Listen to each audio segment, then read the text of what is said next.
Sales is the most lucrative skill in the world, period. The problem is most sales advice out there today is outdated, cheesy, and could even keep you from the deals that can make all the difference in your career. This is the No BS Sales School, a podcast for entrepreneurs and salespeople who want to master the skill of selling without all the BS.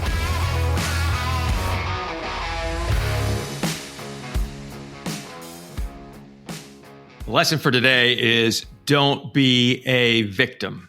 Don't be a victim. I was listening to a podcast the other day about toxic relationships, and it talked about personal relationships you might have that could be toxic, and meaning that they suck the life out of you, that somebody is attacking you or is making your life miserable. And I started thinking about this in relation to what about business, right? What about the toxic relationships that we encounter in business? And I thought about a couple of situations, right? Number one is who we're around in our office. Just know every office probably has some asshole in the office, right? There's somebody who just acts like an asshat, jackass. They are rude. They are pain in the ass to be around. Maybe they're an excuse maker. They're just shitty, right? They're just shitty. And here's what you control about that. Number one, well, if your office doesn't have any assholes, look out because maybe it's you, right? But number two, mention it to management. Hey, look, this is going on and this is impacting my way to work. Just tell them. Now, if the boss is the asshole, you have another choice. If you tell management it's not working for you, then guess what? You can go find another job. It's not that hard these days. People are dying for great salespeople. They're dying for great sales managers. They're dying for people who work hard. Go find another job. Really easy these days. No kidding. If you're in sales and you cannot find another job and you've been hitting your numbers every quarter or whatever, call me, 803-917-2817. I've probably got somebody that would hire you. And their workplace is probably not toxic.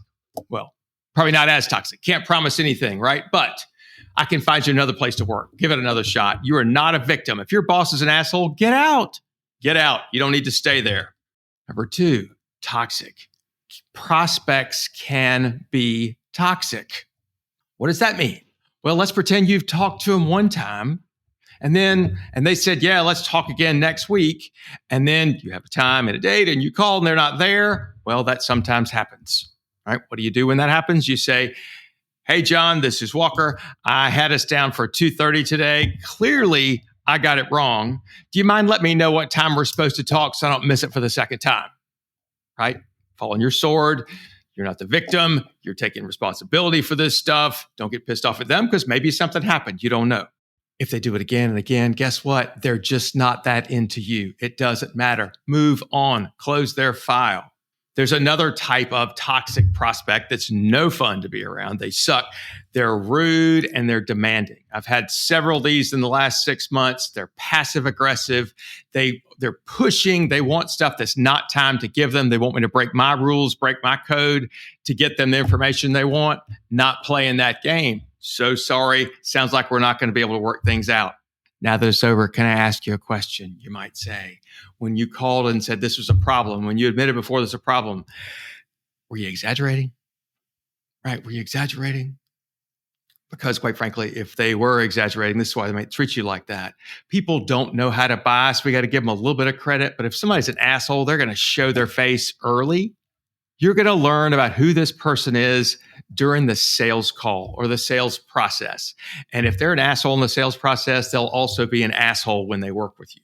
Think about this. Other prospects, they won't follow your process, right? They just won't follow it. They refuse to agree to anything up front. They won't agree to what they're going to agree to at the end of the game. Just know this is not going to work out well for you. It won't. They're not going to buy. Another one you should avoid is somebody that says, I will not talk to you.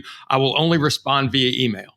Well, that's really neat. I'm glad that's your process. I have never sold to anybody. My guess is you haven't either, unless you're an e-commerce company, who won't talk to you on the phone. There's a reason they're screening your ass. They're not going to buy from you. Give up. Get over it. Another one is people that just break promises, right? They say they're going to do this. They say they're going to send the check. They say they're going to give you the account numbers. They say they're going to do this or do that. And then they just don't. That is telling you who they are. They're not going to be good clients.